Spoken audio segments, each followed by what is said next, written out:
ఈరోజు కందుకూరులో ఒకటే హామీ ఇస్తున్నాను. ఈ మున్సిపాలిటీ నేను ఈరోజు స్వచ్ఛ ఆంధ్రప్రదేశ్ కార్యక్రమంలో ఈ మున్సిపాలిటీకి వచ్చాను. నేను ఇక్కడ మా మంత్రి నారాయణ గారికి ఎమ్మెల్యే ఎంపీకి హామీ ఇస్తున్నా. ఒక 50 కోట్ల రూపాయలు ఇమ్మీడియట్ గా ఈ మున్సిపాలిటీకి శాంక్షన్ చేసి అమృతలో గాని మిగిలిన కార్యక్రమాల్లో ఇచ్చే డబ్బులు కూడా సమీకరించి ముఖ్యంగా ఈ గ్రామంలో ఈ టౌన్ లో 100% ఇంటింటికి కొళ్ళాయి ద్వారా నీళ్లు ట్యాప్ ద్వారా నీళ్లు ఇచ్చే కార్యక్రమానికి శ్రీకారం చుడతాం. రెండోది మురుగునీరు అన్ని కూడా సేవరేజ్ ట్రీట్మెంట్ ప్లాంట్లు పెట్టి ఒక పరిశుభ్రమైన మున్సిపాలిటీగా చేయడానికి ముందుకు పోతాం.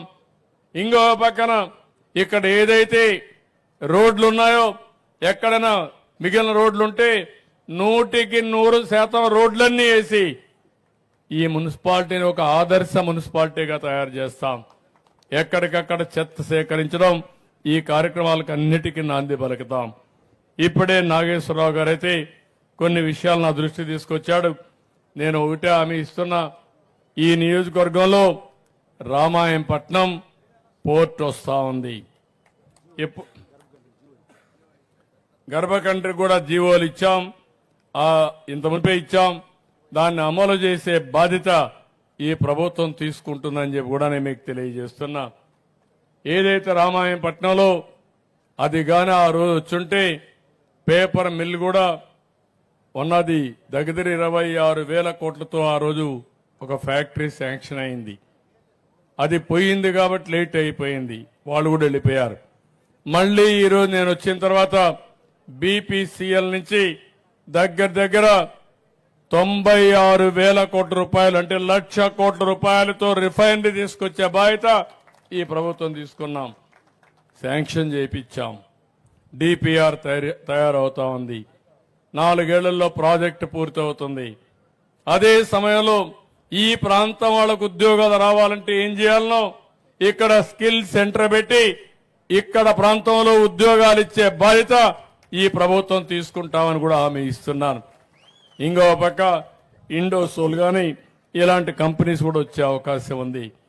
ఈ రోజు ఇక్కడ ఒక టౌన్షిప్ కూడా డెవలప్ చేయాలనుకుంటున్నాను. నేను ఒకటే మిమ్మల్ని అందరినీ కోరుతున్నాను, అక్కడుండే రైతాంగానికి కూడా విజ్ఞప్తి చేస్తున్నా. మీరు అక్కడున్నారు. ఈరోజు పోర్ట్ అభివృద్ధి అయితే మీ ప్రాంతం అభివృద్ధి అవుతుంది. ఈరోజు రాజధాని కోసం రైతులు భూమి ల్యాండ్ పూలింగ్ లో ఇచ్చారు.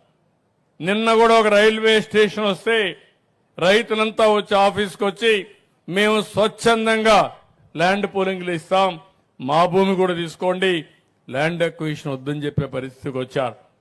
ఈ ప్రభుత్వం ఒకటే ఆలోచిస్తున్నాం, ఎవరైనా అభివృద్ధికి సహకరిస్తే మీరు బాగుపడతారు, రాష్ట్రానికి మేలు జరుగుతుంది.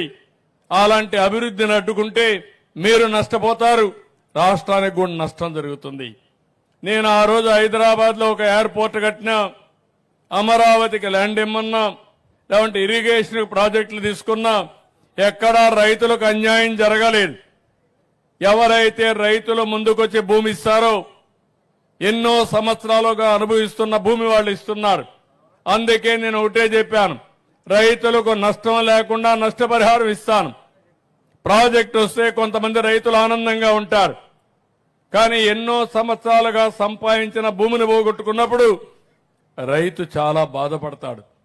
కానీ ఆయనకు నష్టపరిహారం ఇచ్చి మళ్లీ నిలదొక్కునే విధంగా ముందుకు నడిపించే బాధ్యత ఈ ప్రభుత్వం అని చెప్పి కూడా నేను మీకు తెలియజేస్తున్నా. రామాయంపట్నంలో ఉండే రైతులకు కూడా విజ్ఞప్తి చేస్తున్నా, మీరు కూడా ముందుకు రండి. అవసరమైతే అక్కడ ఒక టౌన్షిప్ డెవలప్ చేస్తాం. ఒక టౌన్షిప్ డెవలప్ చేసి ఏ విధంగా ముందుకు తీసుకుపోవాలో తీసుకుపోతామని చెప్పి కూడా నేను మీకు తెలియజేస్తున్నా. అదే మరి కనిగిరి కందుకూరు ఈ రోడ్డు కూడా డెవలప్ చేయాలని చెప్పి ఇచ్చారు. నేను చూశాను. తప్పకుండా ఈ రోడ్డును డెవలప్ చేయాల్సిన అవసరం ఉంది. దాన్ని ఏ విధంగా డెవలప్ చేయాలనో డెఫినెట్ గా డెవలప్ చేసే బాధ్యత, తొందరలోనే పని ప్రారంభించే బాధ్యత ఈ ప్రభుత్వం తీసుకుంటామని చెప్పి కూడా నేను మీకు తెలియజేస్తున్నాను. ఇంకో పక్క ప్రభాకర్ రెడ్డి గారు, అదే మాదిరిగా ఎమ్మెల్యే గారు ఇంకా చాలా విషయాలు చెప్పారు. అవన్నీ కూడా నేను రాసుకున్నాను. ఎన్ని వీలైతే అన్ని పనులు చేస్తామని చెప్పి కూడా నేను మీకు తెలియజేస్తున్నాను.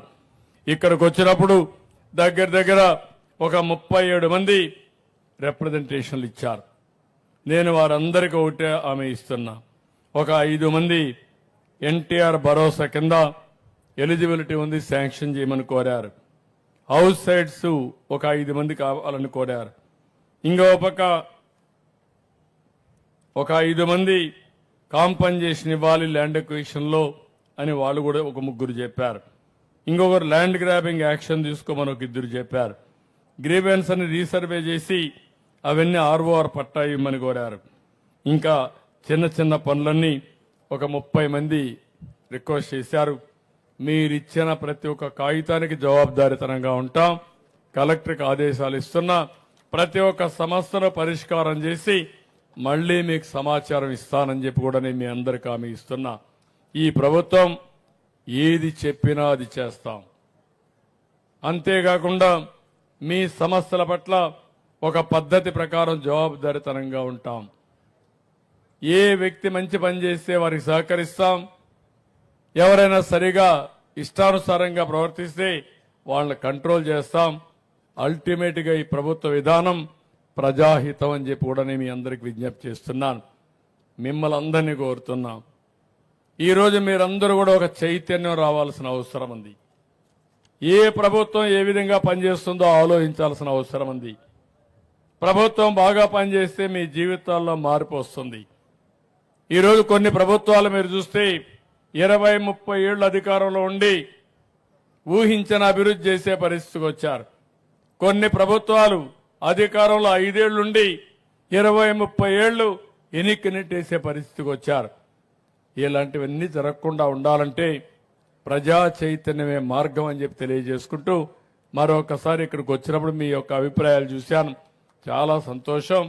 ఈరోజు 3వ స్వచ్ఛ ఆంధ్రప్రదేశ్ కార్యక్రమం కందుకూరులో పెట్టడం నా అదృష్టంగా నేను భావిస్తున్నా. నా జీవితంలో ఎప్పుడూ మర్చిపోను. జిల్లా విషయం కూడా నా దృష్టిలో ఉంది. వీలైన తొందరలో నిర్ణయం చేస్తాం. ఎందుకంటే చెప్తానయ్యా, అంటే రాష్ట్రంలో ఇంకా కొన్ని రిక్వెస్ట్లు ఉన్నాయి. అవన్నీ కూడా దృష్టిలో పెట్టుకొని కందుకూరులో మీరు అడిగిన సమస్య, సబబైన సమస్య ఏం చేయాలో తొందరలో నిర్ణయం చేస్తామని చెప్పి కూడా మీకు హామీ ఇస్తూ, నాకు అన్ని జ్ఞాపకం ఉన్నాయి. నేను కందుకూరుకు వచ్చినప్పుడు, నేను మీటింగ్ పెట్టినప్పుడు ఆ రోజు జరిగిన సంఘటన కూడా నాకు జ్ఞాపకం ఉంది.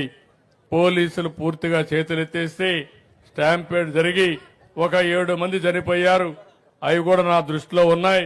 అవన్నీ కూడా ఏ విధంగా చేయాలనో చేస్తాం. వారిని కూడా ఎయిర్పోర్ట్కి రమ్మన్నా, హెలిప్యాడ్ దగ్గర రమ్మన్నా, వారితో కూడా చెప్పా కదా. ఎన్నిసార్లు చెప్పాలి? నువ్వు మరీ తెలివైనడుగా ఉన్నావు.